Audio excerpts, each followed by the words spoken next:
Thanks, Travis, and good morning, everybody. I'd like to call this meeting of Dunn County's Traffic and Safety and Emergency Medical Services Committee to order. As a way of the roll call, since those of us online probably can't see everybody who is in person, why don't we go around and just give a quick introduction of who's here. I'll start. My name is John Calabrese. I'm the chair of the Judiciary and Law Committee for Dunn County. And we'll do the folks online first. Jeff, you want to introduce yourself real quick, please? You can hear me? Jeff might be a little frozen. There he is.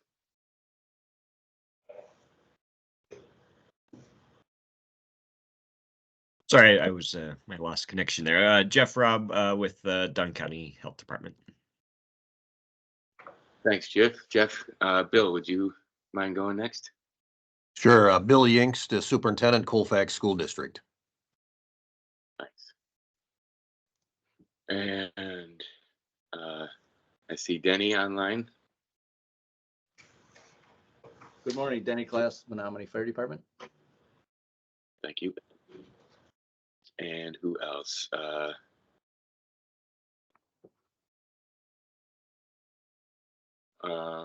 Supervisor Prochnow just dropped off, I think. Oh, no. Oh, I'm here. you're there. All right, go ahead. Randy Prochnow, Highway Chairman. Oh, there you are. Okay. Who else we have online? I'm just tuning in now. I'm gonna have my camera off because I'm going from point A to point B, but I'm here. Sounds good. Chair Kelly McCullough.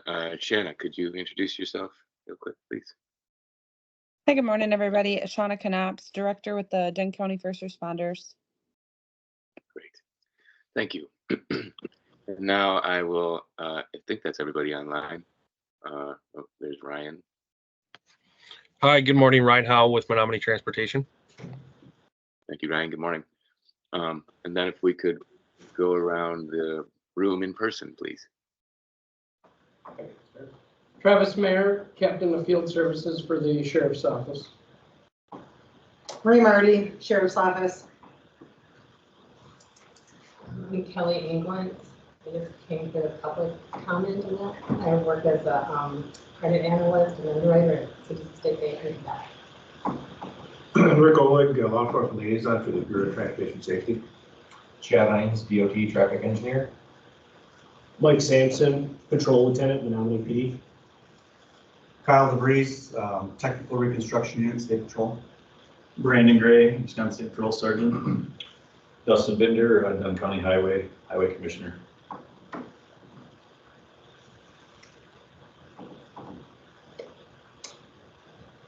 Thank you, everybody. And first item of business on the agenda is the approval of the minutes from last meeting. Can I get a motion to approve those minutes? I'll make a motion to approve those minutes. Thank you. I'll second. And we have a second. Thank you. Any changes or additions to the minutes? Hearing none, all in favor of accepting the minutes from the last meeting, say aye. Aye. Aye. Aye. Okay. Minutes are approved. Next, public comment. I heard Kelly is in the room. Would you like to give us a public comment? Sure. Thanks. I appreciate you guys' time this morning. As I said, my name is Kelly England, and I work at Citizen State Bank as a credit analyst and underwriter, but I do live in Menominee here. I live in Sherman Township, not too far from Sherman Town Hall, in fact. My husband and I lived up there 25 years this summer.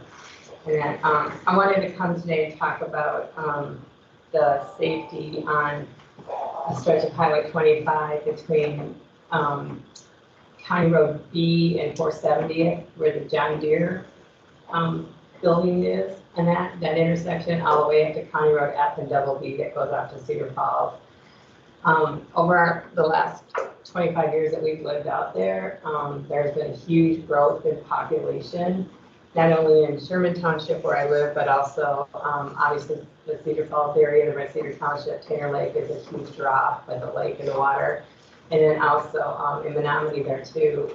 And the amount of traffic on that road, as you guys probably know, has grown as well.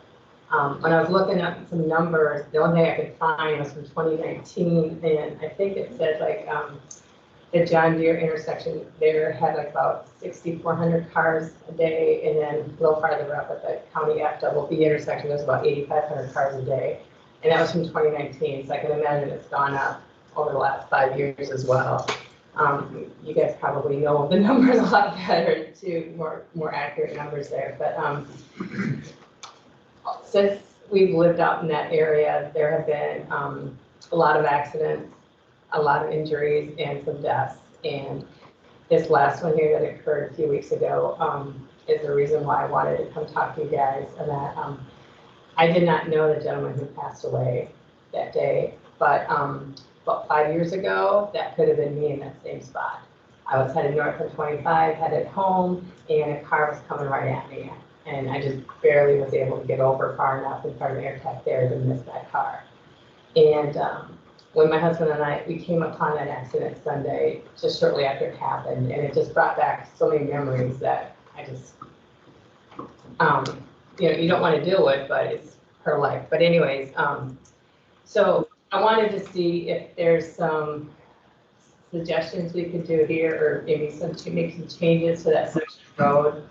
I understand that the DOT is working on something, but maybe not until 2026. But I'm not quite sure how involved they're, what they're planning to do.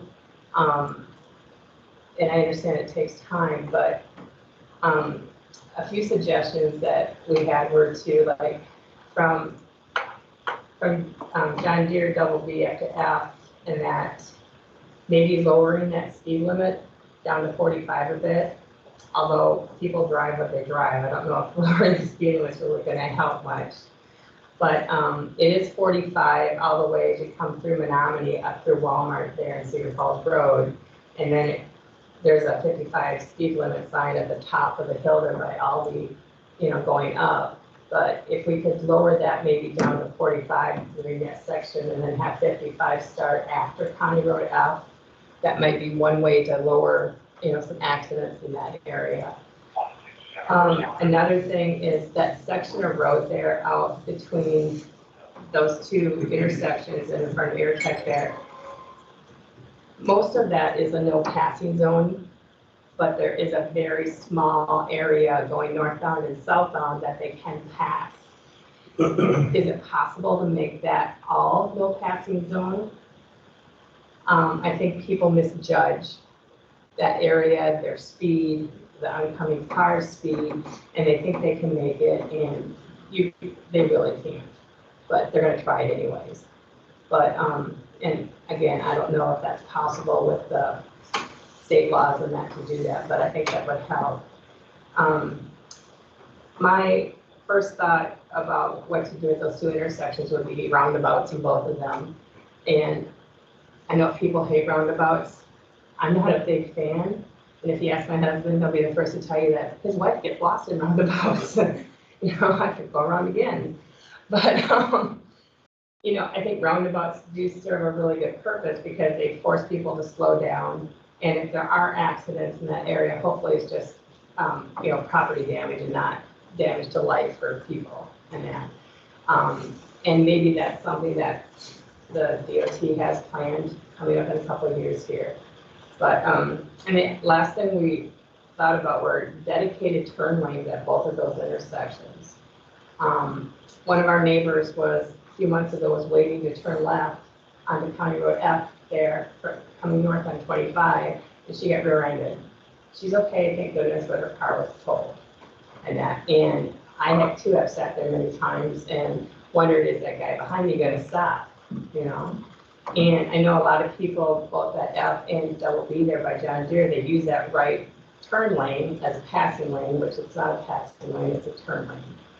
and that, but, I guess I'd rather have people hit that instead of hitting me and that, but, I just wanted to come and make some suggestions, and I'm more than willing to make phone calls, write letters, get petitions, whatever it's gonna take, because even though the DOT's got plans in place for 2 years, I don't think we should wait 2 years to make, at least maybe some minor changes right now.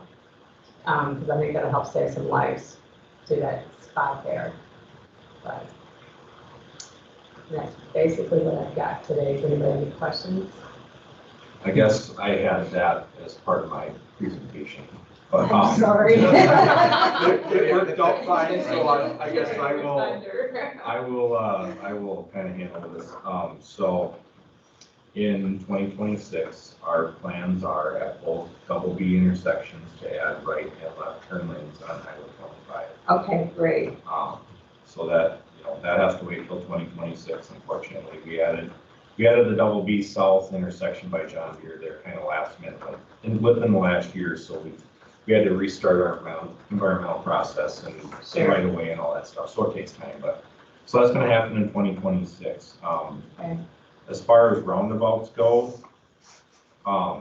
unfortunately, we looked at both intersections to see if they would qualify through our safety funding for a roundabout, and we don't have.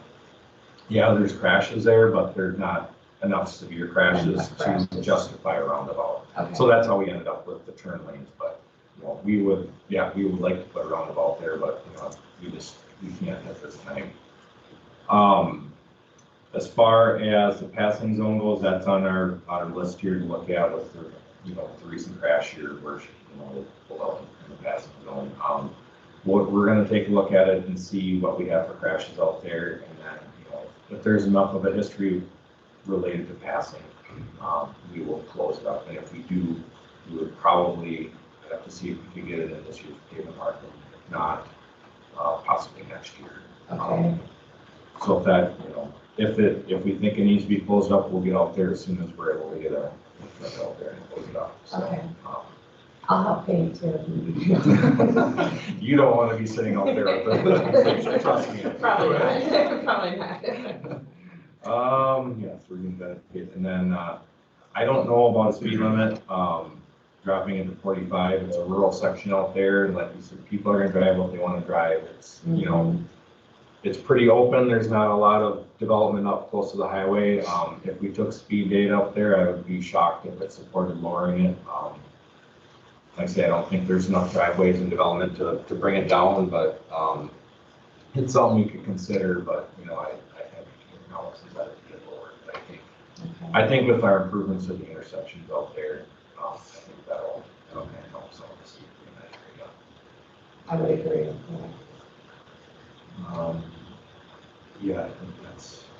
To piggyback on that, I just took a look at some of the crash data over the last 23 years in that particular stretch of roadway. Excluding the intersections, there were only 16 crashes in that stretch of highway between the two intersections. Of those, 4 were speed related. Okay. And only 1 fatality, which is just the most recent one. Right. So, no fatalities at either intersections. The crashes at the intersections appear to be either distracted, over the age of 65. Thanks for those crashes. So a resource for you, if you want to look at, you can go to community maps. Community maps, okay. And look at all of the crash data anywhere in the state of Wisconsin. If you just Google that, it'll show up. With the passing, Thank you. passing issues, nothing like Rockford, Minnesota last week for a volleyball tournament, and they got the eliminator post right down their center line. I mean, obviously in the winter it'd be a pain, but I'm wondering if that's something. That, Dustin. Yeah, in the winter if they would, in the summer. What's the linear post? They're just like little, they're posts, well, they're plastic, like construction ones. They got them right down the center line, and no passing zone. So some way to prevent people from passing in the no passing zone. They'll still do it. Yeah. So all their posts are standing. What's that? They'll probably see if they can leave it. Well, how they're this close, they're that close. Or the semi seem to get them, especially on the Yeah. road. Yeah. To take them out. I guess the follow-up on my end too, I've asked Chad if the DOT can provide some type of public information regarding this. I think that would be great if we could get something out. Yeah, we had to do some, something happened, we had to rebuild our website for the project, but that's supposed to have been live here, I think, this week. And then we got a one-page fact sheet on the project up there that we were going to send the county so that they can put it on Facebook and so, whatever. But yeah, we're working on getting that stuff updated too. Okay, super. Well, thank you, appreciate it. Thank you for coming in, Kelly, and for reaching out with the concern. We really appreciate it, and thank you for the discussion and the update, everybody in there. And we will stay tuned. All right, sounds good. Thank you. Thank you. So moving on, Ted, I appreciate your updates on all these concerns. Is there anything else you would like to add for your report? Yeah, I guess I'll start off with our 2024 construction projects. First project, Highway 94 at the SWEF. We're expanding the building, replacing pavement out there, ramp, etc. They're supposed to start on the 19th with removal of the building and removals at the site. April 1st, they could possibly start on Highway 1229, about a quarter mile west of 94. Single lane with signals while they install that way in motion. Sometime around mid-June is when they're looking at their first lane closures out on 94. We got to build a little temporary widening of the median so we can replace the pavement for new way in motion out in advance of the scale. Fall completion, that's about all I know at this point on that. Highway 64 from County O to County W, we got the Hay River Bridge rehabilitation and Otter Creek box culvert replacement. And there's some other pipe work in between scattered throughout the project. Project will be detoured using Highway 79 to 170 to 40 up to 53. Don't have a start date yet on that one. The project's been bid. There's a May 15th in-stream disturbance date on that, so I would suspect they probably won't start any of that work till after mid-May once they can get in the stream and work. August 30th completion, so once they get started, it'll just be summer and open by school starting. We got a few projects on the local program side. County B from Highway 12 to 94, Dustin will probably get on that too. Looks like the pre-con is next week and they want to start April 1st. Single lane closures, temporary intersection work to start, and then single lane bidirectional traffic one side or the other. November completion. 390th Street, the Wilson Creek Bridge, is going to get a new deck put on that bridge. Sheet piling services is the prime contractor. No start date yet. The road will be closed for 45 working days, about 2.5 months or so. Same May 15th in-stream disturbance, so I don't expect that to start anytime soon. And then the last one, we got a bridge on County C, Muddy Creek Bridge replacement, east of J. Larson's prime contractor, I don't have a start date yet. About 3 months to do that, 60 working days. Dustin, are you gonna sign the detour with that one or not? We will. Okay. The detour will be HE through the city of Menominee down County Road J. Okay. Very long detour. Yeah. And then a few other traffic issues. In Connorsville, we were exploring reducing the speed limit to 45 up there, but our central office partners wouldn't work with us and allow that. They think it's too rural up there. So they give us some other ideas that we're going to look at to maybe make some improvements to the 79 and 64 intersection. I don't know what that's going to look like yet, but we'll see what we can maybe get done there to help improve the safety at that intersection. Last meeting, we talked quite a bit about wrong way drivers on 29. So we got a few things we're going to look at trying to do to maybe help curb some of that behavior. This summer, we're going to paint skips at the 94-29 interchange where the westbound on-ramp comes in. We're going to paint yellow skips over to the median, so if they're going east on 29, hopefully that'll keep them going in the right direction. We're going to add do not enter and wrong way signs on the median side at all the intersections from 94 out to T. So we'll see if that helps. And then with the new MUTCE that came out, we can finally put reflective stripes on our posts. So we're going to add those as well to the do not enters and wrong ways. We'll have red and white depending on what signs are out there, so we're going to do that. And then we're also going to look at seeing if we can light the 94 and 29 interchange. We'll look at the crashes we have out there. I think there's a fair amount of nighttime crashes, so we might be able to justify lighting the interchange as well. I think that'll make a big difference. And then we're going to submit an application to put cameras out there. We're going to try and get one at the T interchange, and then we're going to try and get one out at 178 to start. And if we can get those in, that's where we have the fiber right now. If we can get those in, maybe in a year from now, we'll submit another application to try and get one at 40 or maybe one of the intersections out there. But we got to put fiber and do some communication, so that will be a little bit more spendy. But we'll start to try and get some ITS infrastructure out there. And then that's it for wrong-way drivers. Highway 12 and B, we're going to make some signing changes at that eastbound lane drop. We're going to kind of make some adjustments there and bring the lane ends signing closer to the intersection. And then we had gotten an email from a guy about making some signal changes or whatever out there. I talked to him before, but we're going to look at checking to make sure our yellow and all red times are correct for out there. One thing that that intersection has is we have 3 sets of loops for on Highway 12 that catch cars coming in, and it's called the dilemma zone. So if cars are coming through there, generally it won't trigger if they can't make it through. So basically what we figure is happening is they're just blatantly running the red light. So there's more than enough time with the yellow, the detection out there. So they're just running the red light.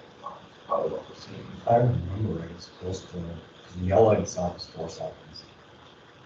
And the dilemma zone, I thought added 3 seconds or something like that. Yeah, it's long. It's long. It's long. So we figured they had to be going, They're just looking.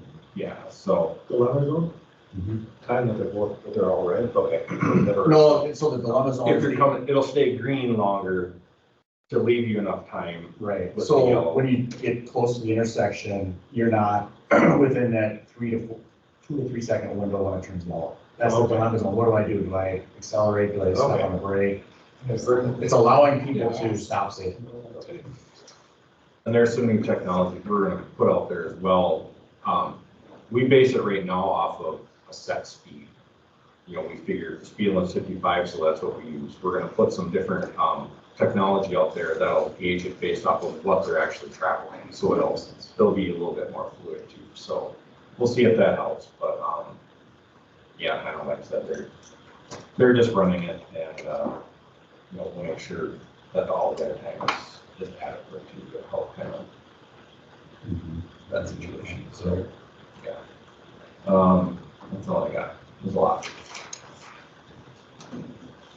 What was the Highway 64 from where to where? From O to W. 25 will remain open through there, in between there, but you won't be able to go, west to Connersville or east to.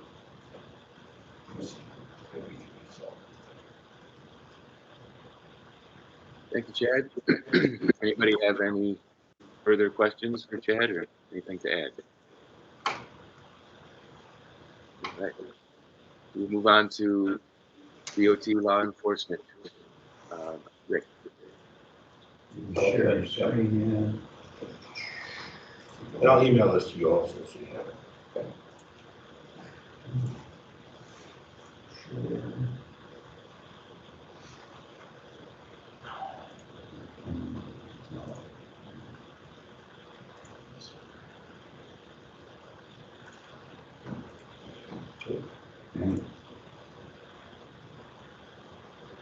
There we go. Next one, please. And I can't read that far away, so I'm gonna do that on mine here, but. Moved by you? No, I've got it right here. Okay. Statewide fatalities as of yesterday, 71 so far this year compared to 73 last year. I'm missing 2 days of this, but I don't know if the 9 are in there from Clark County. Those come through. I did not come through yet. The crash reports through already, but they haven't come through on here. So that number is 2 months ago, or a month ago, I should say, we were way apart, like 20, 25 less than last year. And now we are way over because we're seeing a lot of multi-fatality crashes, not just the 9, but 2 here, 3 there. I think Racine just had both drivers killed in a crash like a week or 2 ago. A lot of those, so those numbers are starting to come up. A lot of that is probably because we haven't had much snow. The motorcycles have been out for, well, I don't know if they ever put them away. So the numbers are getting up there. Next one, countywide numbers to date, 119 crashes, the 1 fatality, 27 injuries. Most of the crashes are kind of in the area where, I don't want to say we expected, but they're focused in the high traffic area. Next one, the 1 fatality that you did have, I just pulled up the area kind of around there. There were 11 crashes in the last 5 years, the 1 fatality and 7 injuries. I didn't go from intersection to intersection. I just took that, just the area you see on the screen, just that short area. But it's good to see that that has been on your radar. Her concern about waiting until 26. I'm like, my God, I'd love to have a project in 26 because most of them you start now are 28, 29, 30, depending on if they have to buy property or right away. So, next one, then update to community maps. If you use it very often, you can, if you have your own account, you go up to the admin button up on top, and then where the arrow is, it says manage user preferences. Next page. You can go in there and, because right now, if you go in, you have to pick Dunn County every time, and then maybe pick Dunn County Sheriff or whatever. You can set your defaults in here, so every time that you log in, it'll put up your county or whatever you want for a county, or even your agency. And the same thing, you can have it default to either fatals or all crashes. And then on the far right one is including or excluding Cardiers. Some people like to include them, some don't. So once you do that and you save your preferences, every time you log in, that'll pop up again. So you don't have to keep going back to that. So if you're looking at going through 3 or 4 or 5 different screens, it'll always pop back to whatever your default was. So I think that'll save a lot of time. Next one, Governor's Conference, August 19th through the 21st. If you got to say the date back in, I want to say December, it said the following week, but they had to change it. It is the 19th through the 21st. There will be a TSC coordinator meeting again. I think it's on that Monday night. I just got the email on it, so I'll send that out. We're at the Kalahari again. Sounds like we'll be staying there because they did a multi-year conference contract or something. Much better place, I think, than where we've been in the past. Next one. One part of that is the Safe Roads Challenge and also Safe Systems. That'll be a big part of the conference. DOT is partnered with Children's Hospital, and this is the trip score. If you just do Safe Roads Challenge and you Google that, there's an app you can download on your phone for you or your kids. You basically can get points and get like gift cards for good driving behavior. So it's kind of, we're trying to, I mean, not just kids, but even adults to just become a little bit better driver. And if the incentive is, you're going to get a gift card, and sometimes that's all it takes for kids. You drive right, you get a $50 Amazon gift card. One of our guys, I think, has gotten $200 worth of stuff already, which I thought was pretty good when you're not paying anything for the app. Almost pretty well. Yeah. Next one. This one. Law enforcement phlebotomy, next screen. I put a lot of slides in here, more because I'm going to have it emailed out so you'll have the information. But basically what this program is There's a number of other states that already have this. NHTSA has a program for it, and it's basically a law enforcement phlebotomist. Not like the hospital phlebotomist. If you go to the hospital or a clinic, they can draw blood from any part of your body. This would only be from the hand or the arm. So basically throat of your eyes.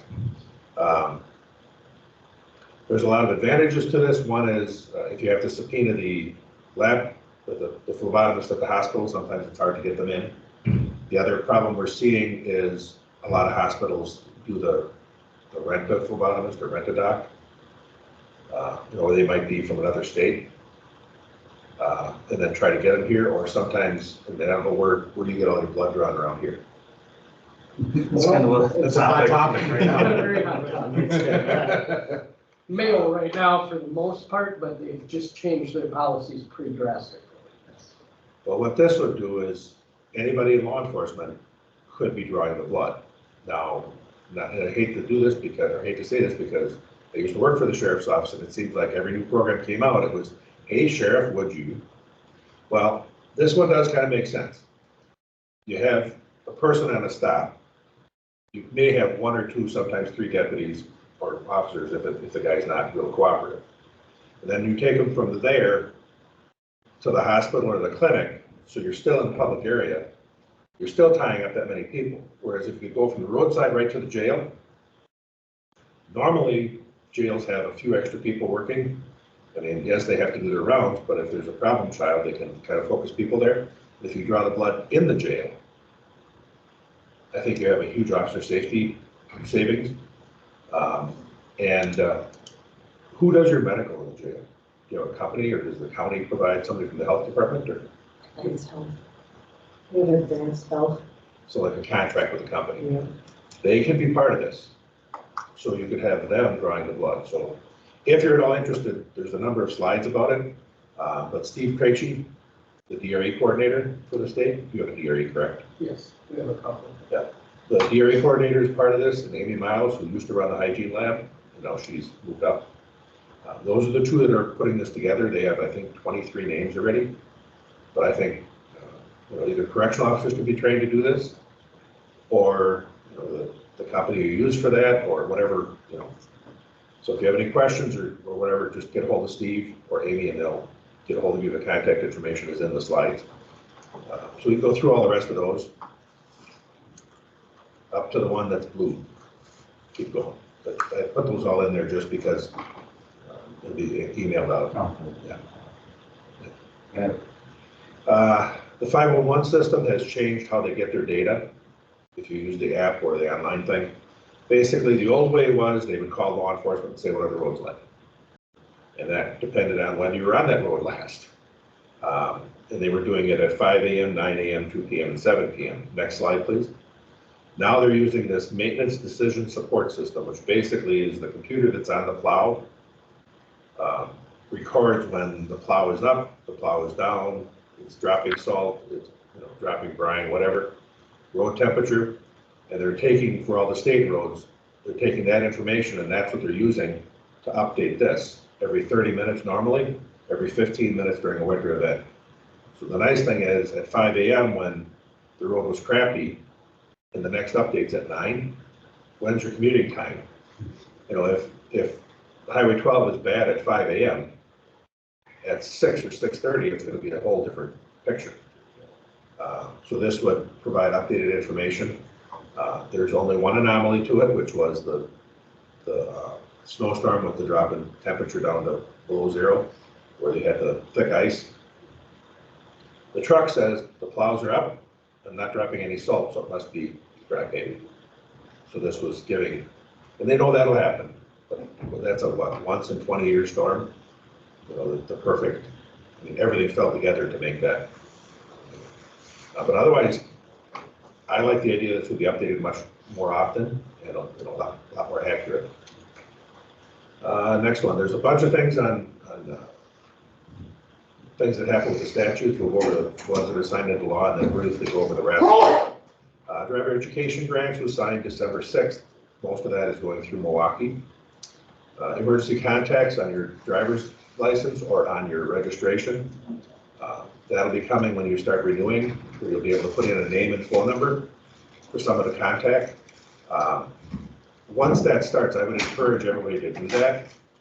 You know, how many times do you stop grandpa who has a little dementia and you don't know how to get a hold of his family? Because most of the time when you stop someone with those issues, they're not from the county. They're usually hours away. Or how many times do you get to a crash where somebody's incapacitated and you're hoping you're calling the right people? Whereas here, if there's a name and phone number, it makes it a lot easier to know you're contacting the right person. I actually stopped a guy Wednesday from Texas, a truck driver. They already have it on there. There's, as soon as you run the 27, it pops up right on it.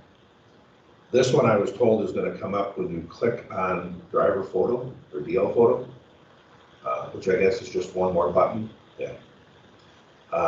Next one is the alcohol regulation. This is the wedding barn bill. The wedding barn part of it has been kind of delayed for 2 years. It has to do with something with the ability to get liquor licenses. But a couple things that did come into here that will affect local law enforcement is things like, what is it called, Red Bull? Not Red Bull. The carbless and the seltzers. White Claw. White Claw. Those are now considered fermented malt beverages, so they can be sold at like church picnics that have basically a beer and wine license. Or a beer license, they can sell those and stuff. There's a couple other provisions in there, but that's probably the biggest one you're going to see a change in. Next one, medical cannabis, it's coming. Overall, I think we're going to start seeing the trend that marijuana is coming. The big thing there is, you know, your DREs are going to be busy. And that's also one of the reasons they're talking about the law enforcement, a lot of us, because I think the last time they did the testing in Madison, 60% of the alcohol guys also had something else in their system. So the intoximeter is going to be almost, you know, useless for these who are going to have to draw blood. There is a Senate Assembly bill out there to fund school bus cameras through grants. I don't know if the buses here have cameras on them.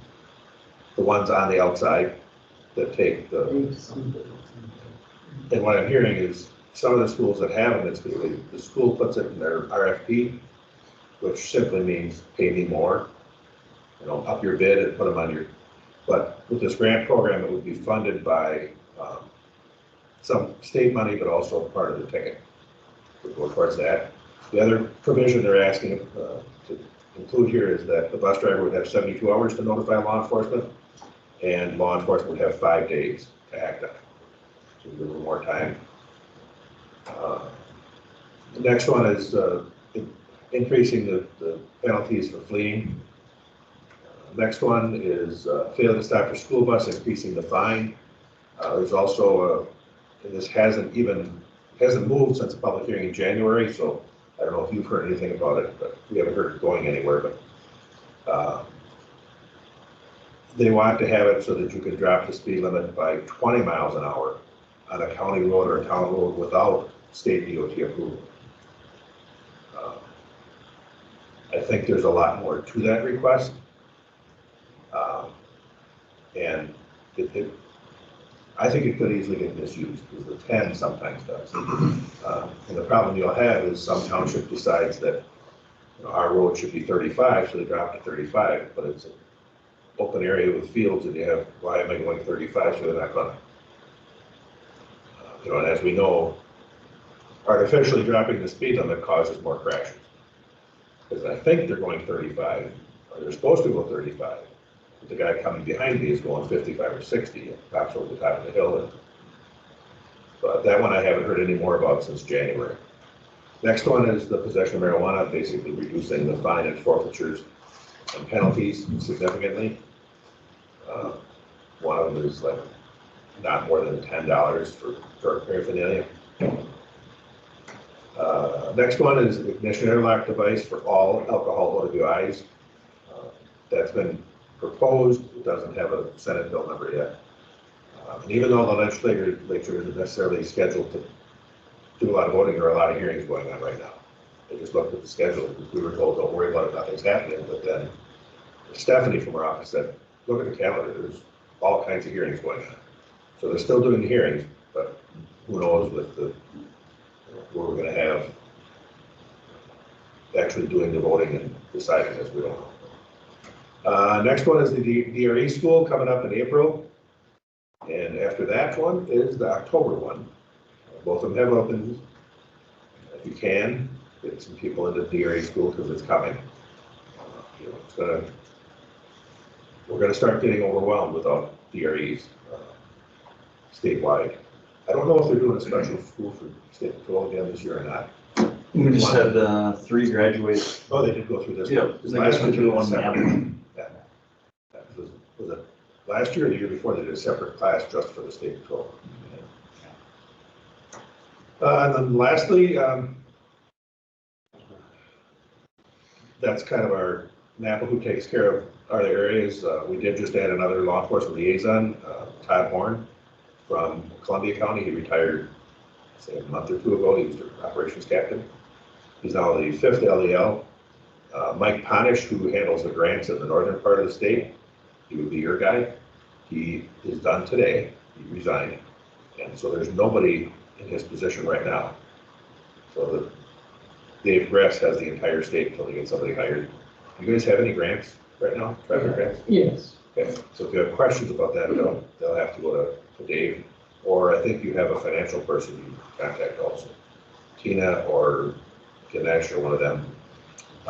But if you're sending emails and not hearing anything, let me know. Okay. Because we want to make sure that it's as seamless as possible. And then I have one more meeting, the next one here, and then I'm done. I'm going to retire after 8 years. July 31st is my last. And hopefully at the next meeting I'll have the new guy here. That's all I have unless there's some questions.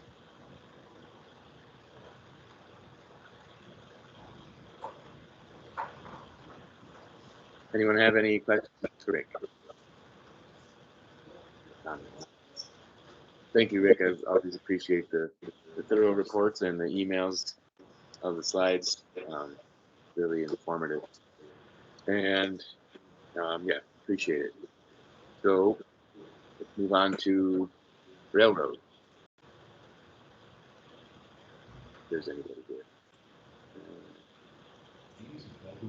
If there is.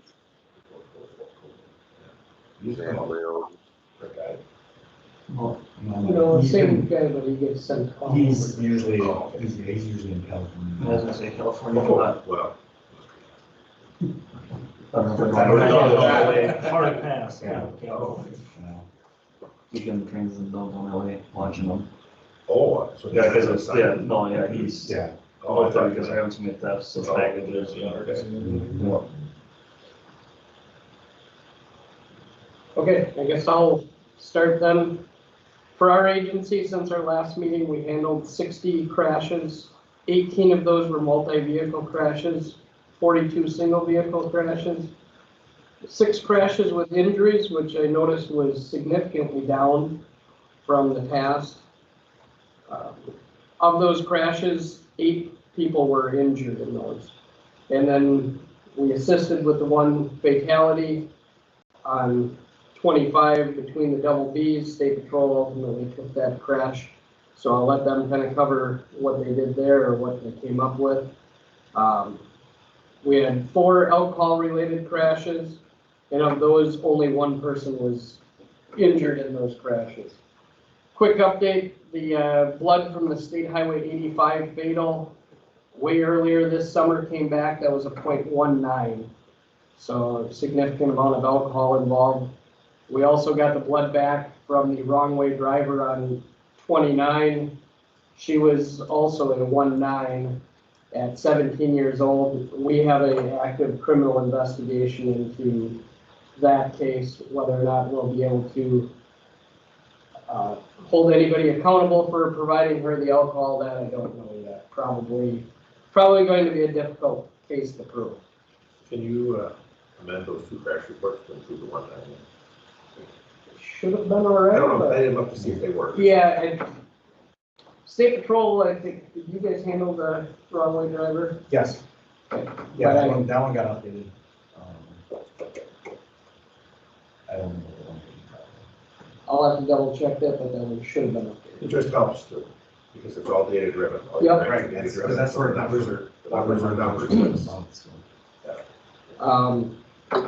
Yeah, otherwise I just had some notes on the Highway 25 crash, but I'll let State Patrol cover that. And then we are continuing to do a seatbelt grant with multiple deployments every month. February was a very busy month for us. And a lot of citations were written, a lot of hours were put in out on the road. I want to say it was just short of 100 hours of extra patrol time that was put in on seatbelt enforcement. And I haven't heard approval yet on the summer speed grant, but that was submitted. We were one of the later ones. Okay, I was gonna say, because most of them are being pushed out to start in June. May this year. May this year? Yeah. That's right, they did come up early. We were like county 36 and they cut it off at 30 initially and then they added us to the realm of it because they had money left, so. Whether or not it's approved, I don't know yet. Other than that, I don't have any further updates. Thank you, Travis. Anyone have any questions or comments for Travis? All right, thank you. On to the Highway Department. Dustin. I'll go through our 2024 construction project list. It's a very long list, so bear with me. Like Chad mentioned, our County Road B project from 1229 to I-84, that's looking at starting here April 1st, throughout the duration of the summer, all the way until November. Haas & Sons is the prime contractor on that. The local portion of the County Road B project from I-94 to Packer Drive, we will be having a pre-con meeting an hour after the DOT pre-con on B. Chippewa Concrete is the prime contractor on that stretch of that project. Tentatively starting April 15th is currently the scheduled start date. That is a very significant project due to adding some traffic signals at Badger Drive and County Road B, and will be incorporated into the railroad configuration in signing update. So as of right now, the whole month of May is what we're tentatively scheduling for County Road B to be shut down. So the railroad can do what they need to do to upgrade their lighting and they're, I believe they're replacing their whole rail at that time.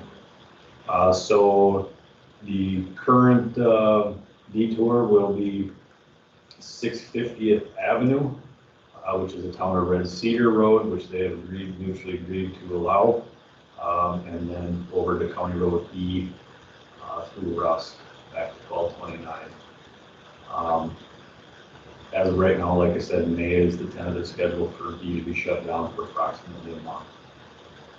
That project is scheduled to be completed right around October 1st. We have a local project on County Road Z down in the town of O'Galley from 90th Avenue to County Road D. It's approximately a 1.5 mile stretch of road. That will be our last phase to finish that project up on County Road Z. We're anticipating probably on May 1st through July, tentative schedule to complete that. The roadway will be shut down. I don't know if we're going to actually have a detour. We just may let the locals figure it out themselves. We are reviewing the intersection of County Road Y and Z just for increased visibility just north of County Road D by O'Galley. We have a number of complaints from locals that would like to see improvements made at that intersection. So we're currently reviewing that and most likely going to be cutting some hills and filling some the intersection there to increase the visibility. County Road B project, that is a wedge and overlay project from triple V to V in the town of Sheridan. It's approximately a 4-mile project. We will just be completing a overlay on that project. We will also be replacing the 18-foot span bridge, which is about a half-mile north of County Road triple V.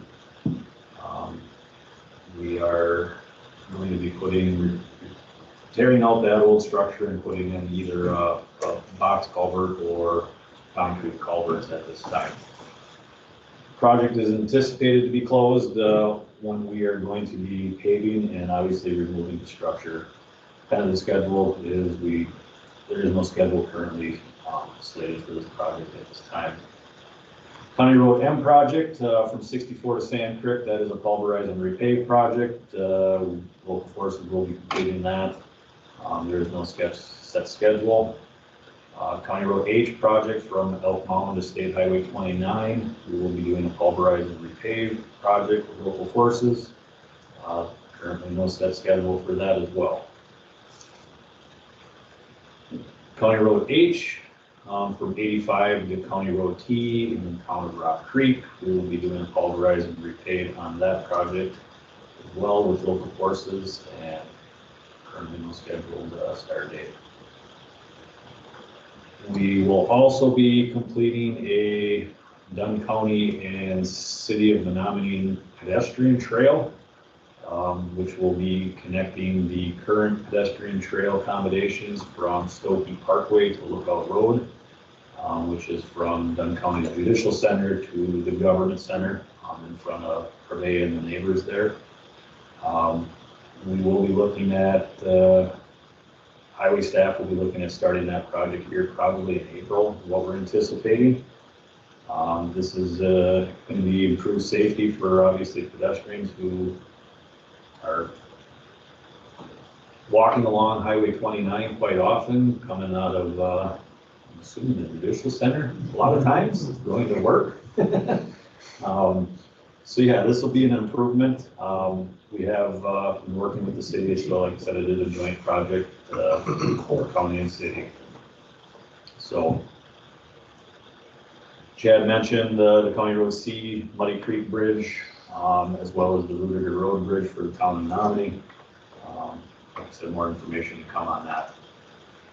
I just wanted to give you an update. We are still working on the county-wide safety analysis that we received a grant with the Safe Streets for All grant. We are working in cooperation with St. Croix, Dunn, and Eau Claire counties. They will be completing a county-wide safety analysis of the county system only. We're not taking into consideration the towns or state roads. We did have penciled in a few state and county intersections that we were looking at, but we will have more information on that this year. The consultant, SRF consultant out of the cities, is actually completing this task. They will be presenting information to this group once they get more information. So obviously, once they find any issues or data that we have to, the whole goal is to correct these issues and try to have some type of data to apply for more grants going forward. And last but not least, April 15th through the 19th is National Work Zone Safety Awareness Week. Dunn County, the county board next week will make that official with a resolution. This year's theme is Action Behind the Wheel. Wheel can last forever.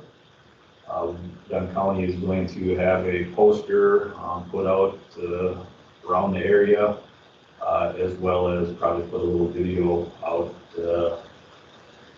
just making that week an awareness week for the safety of everyone in the traffic zone. Obviously, we're seeing a lot of issues with work zones.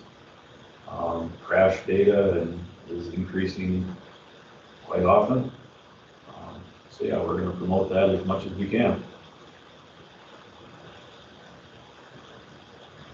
That's all I got. Thank you, Dustin. Anyone have any questions or comments for Dustin?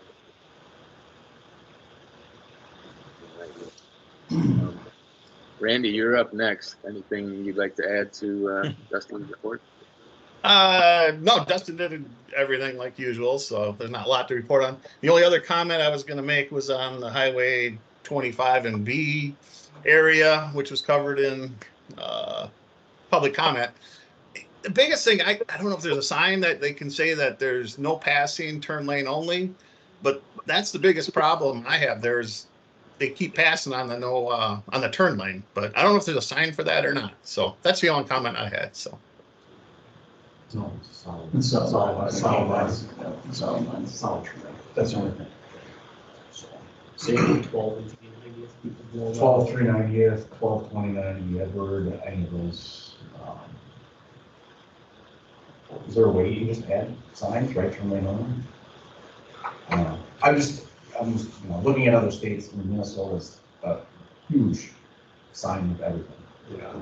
So I don't know. I don't know what the difference. I mean, if people are passing in the turn lane, they're gonna pass in the turn lane. I think though, if you sign it, it would be easier to enforce. Yes, I think it would be easier to enforce it, and I think there's enough people out there that are like, Or can I paint- pass here, paint the can't turn I, arrow, and then they or see everybody paint the else. turn arrow say only with a right turn arrow. We don't have enough money to maintain our market. Just wait. Right, that's just a sign I think would be easier than I paint. can check it this out. What's the other one? Oh, E and 40 and E, another one. No, yeah, 12 and E.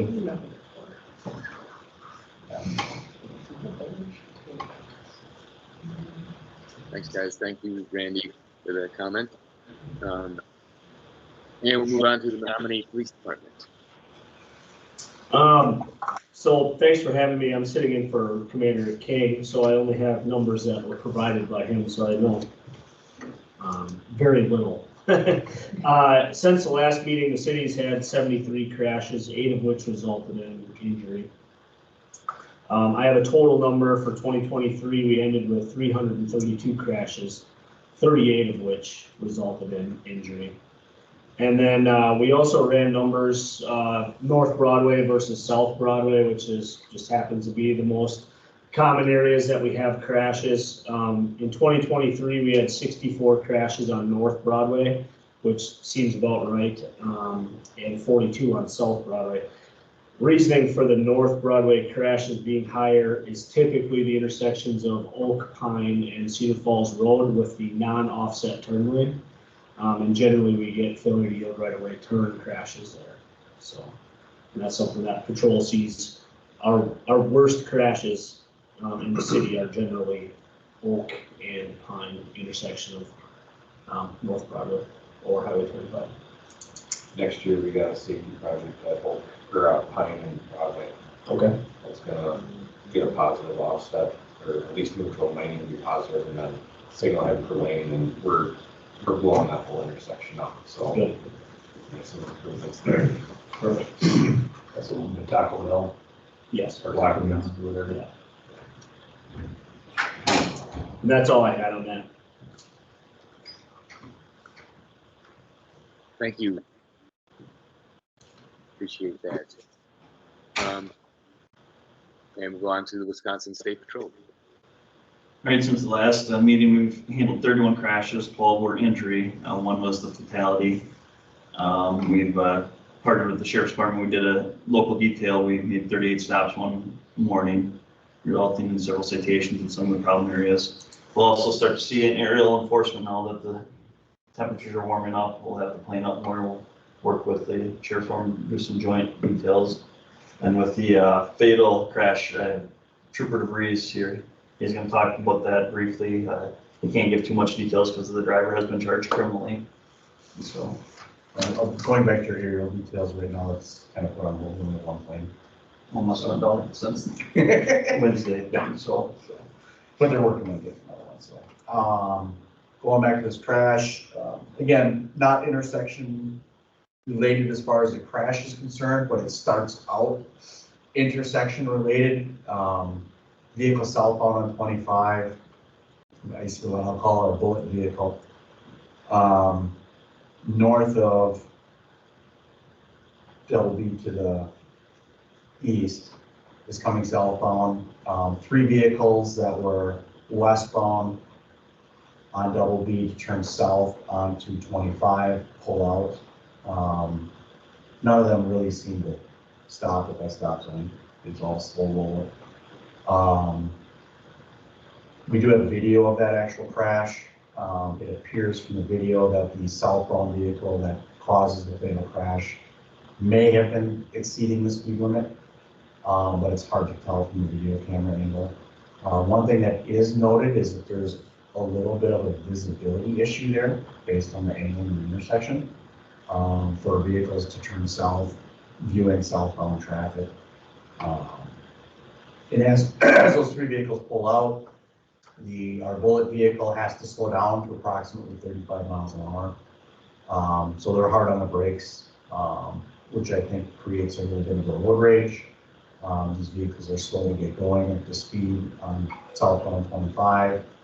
The bullet vehicle likely takes some offense to that, attempts to pull out in the passing zone for whatever reason, sees one oncoming truck, waits for that truck to pass, but does not see another vehicle approximately 300 yards away.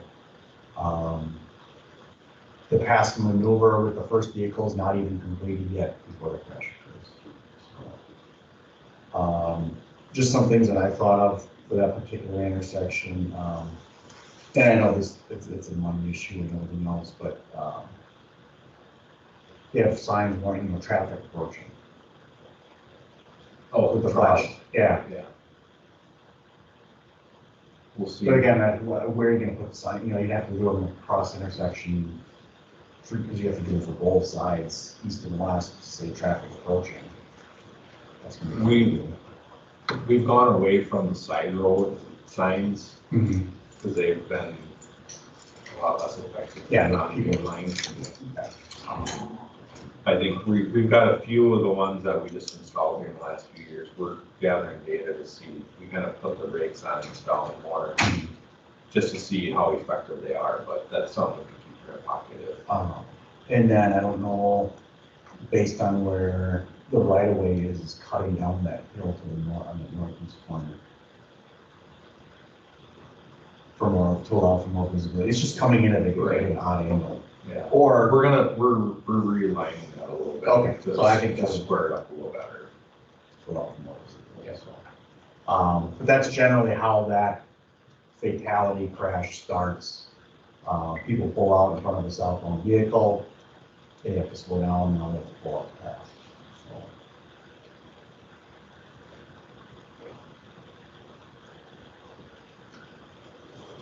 Yeah. All right, thank you. And I don't believe we have anybody from the DNR here. And so we will. We can go back to the DNR quick. I did forward Jamie and Mike, and I think it was the other board member, JJ. Found a deer carcass dump site on 730th Street,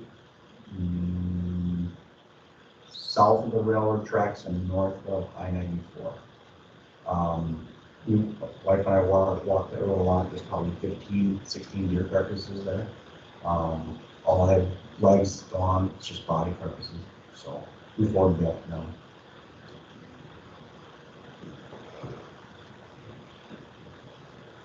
Thank you for that. All right, we'll move on to school administrators. Good morning, everyone. Bill Yingst, Colfax Schools. Couple of things to report.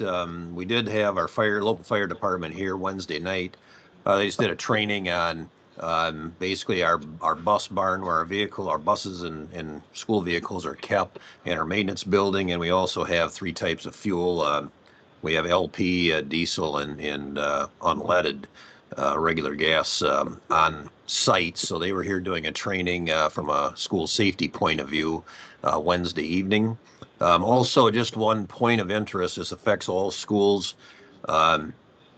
These large vans, the 12 to 15 passenger vans, are pretty, I'd say, fairly common in school districts. And I dug into this with our liability insurance recently because there's been some gray area for many years from a school point of view, and this kind of comes from the shortage of bus drivers that are out there, that these 12 to 15 passenger vans, and in the news you probably have watched over the years, there's been a lot of accidents, a lot of university college level teams and groups that, you know, it's one way you don't need a CDL licensed bus driver, but it's something that I've put out with some of my colleagues that if they have those vehicles, to not use them to transport students. Technically, the rule is you can own the vehicle, but you're not supposed to transport students. And it is a huge liability, it's a big safety issue. So just sharing that with the group,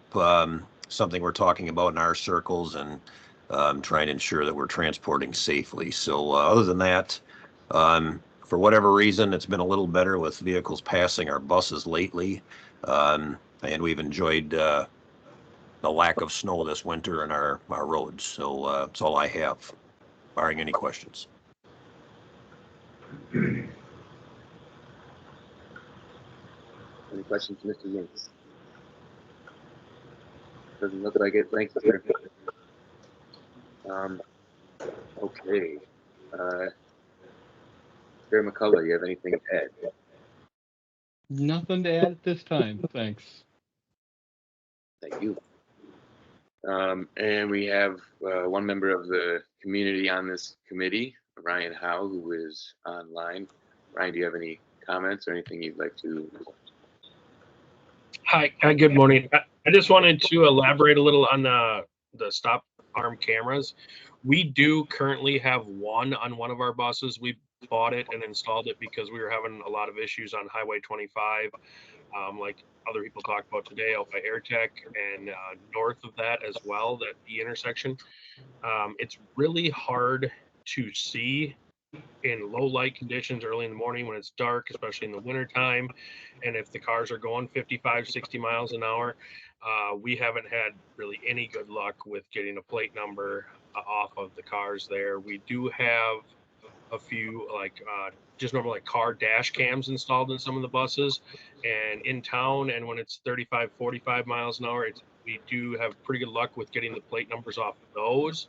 But again, like on Highway 25, 72, 79, when they're going 55, 60, it's just really difficult, even in good lighting conditions, to get the plate numbers off those cars.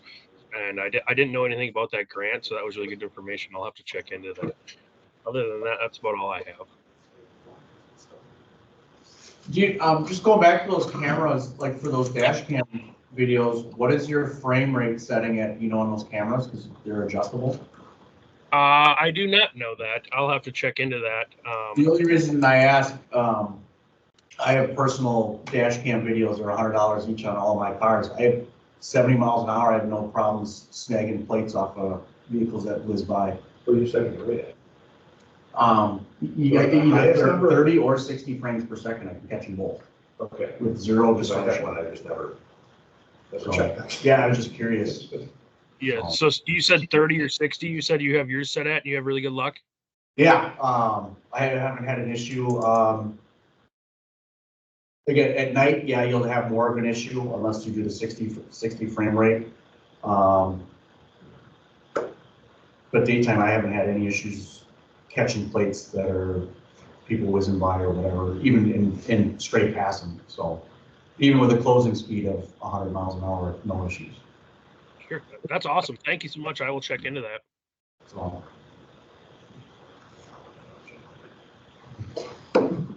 I didn't know you could adjust it. Mm-hmm. So dumb question, but higher number is better?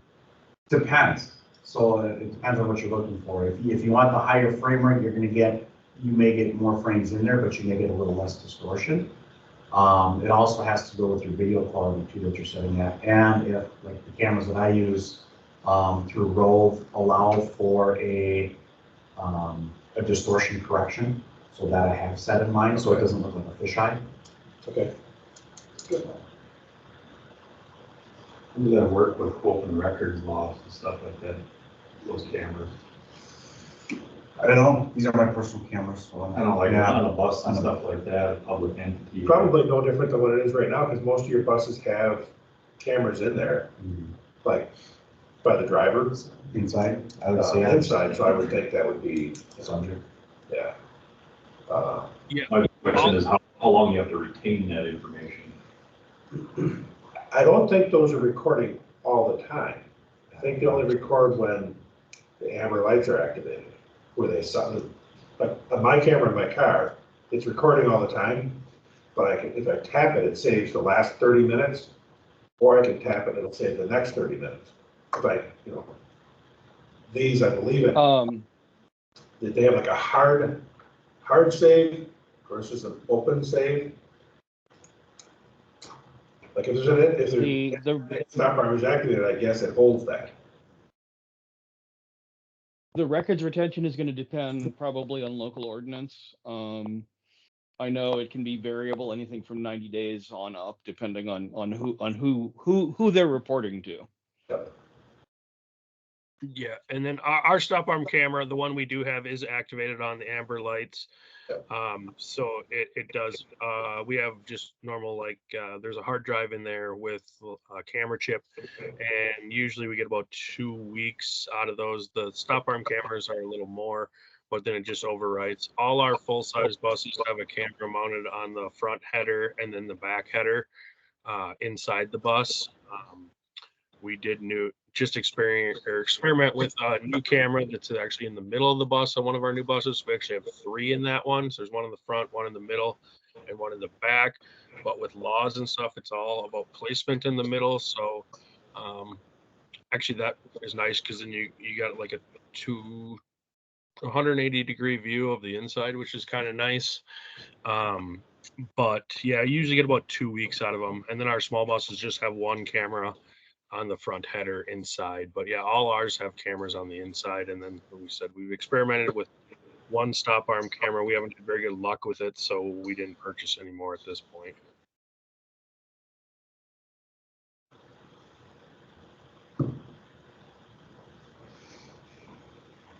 Thank you, Ryan, and thanks everybody. Appreciate the discussion. And we will move down to the medical emergency section of the agenda. And I don't believe anybody is representing Red Cross today.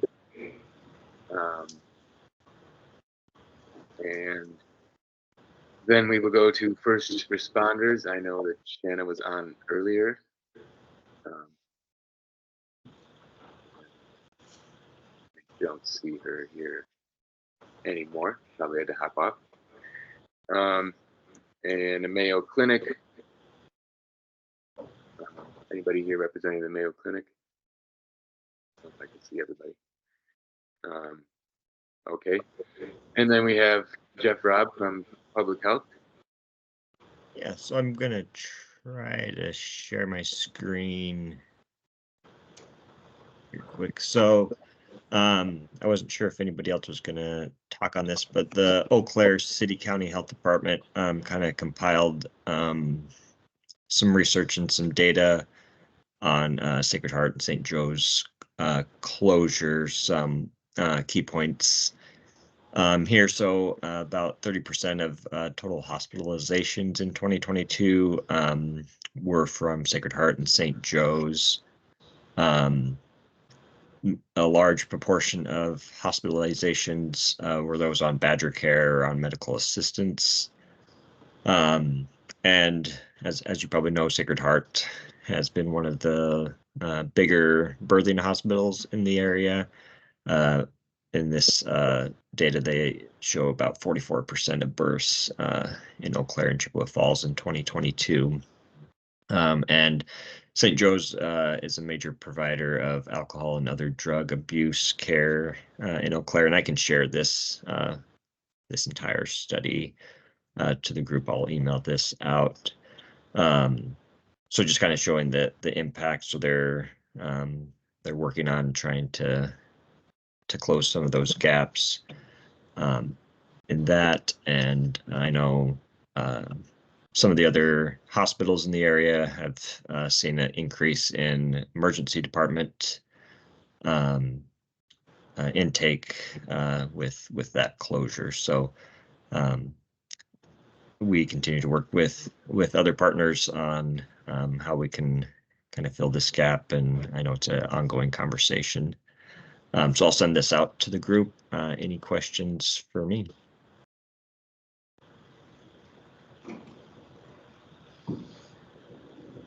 Doesn't look like it. Sounds good. Thank you for the report. Yeah, thanks. I don't see Melissa on either to report on any disasters.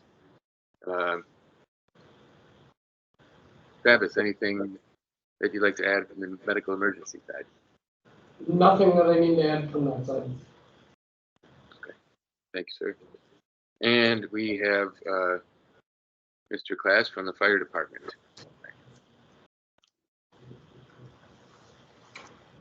Yeah, just adding a little bit to the HSHS closures. City of Chippewa, City of Eau Claire, and Chippewa Fire Protection District Chief and I have been meeting since the announcement came out in preparation for what it's going to do to the area for ambulance calls, wait time, transport time. It's going to be fairly significant funneling effect from Chippewa County with St. Joe's closing and that traffic going to Eau Claire, and what that's going to leave us for ER space. We've been in contact with Baldwin and Hudson as far as we may end up having to take patients west. Wait times for getting patients off of cots at Mayo Eau Claire, we're up to roughly 20 minutes right now from nothing. So I think that's going to increase significantly starting next week. And we're going to have some issues to overcome here in the next couple months. So it's going to be, we're preparing for it, but I don't know exactly how big of an impact it's going to be for us. The City of Chippewa is going to be impacted greatly by this. So more to come on that. We did get a little bit of information from Elk Mound Solar with the battery storage that's coming into the solar facility down there. They're going to have roughly 40 container-sized battery storage units down there, which is going to add a significant fire risk. Imagine an electric vehicle battery in a container size shipping thing. So we're dealing with that with Elk Mound Fire, and that's about it on our end.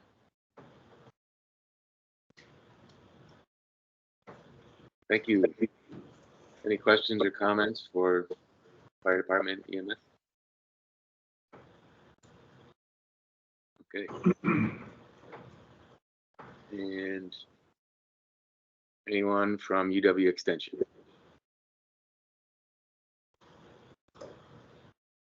Okay. And have we heard from everybody? I just want to make sure that does anybody have anything else to add who didn't get a chance to speak or report?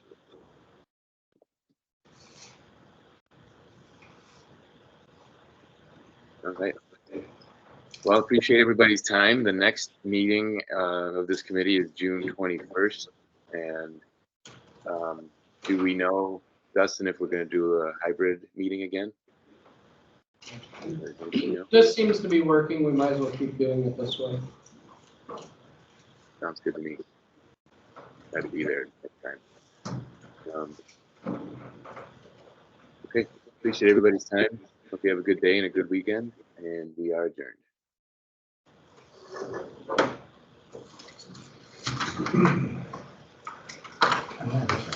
Sounds like your grant was approved. It's just going through the supervisor process right now. Okay. So hopefully you'll hear something soon. Okay.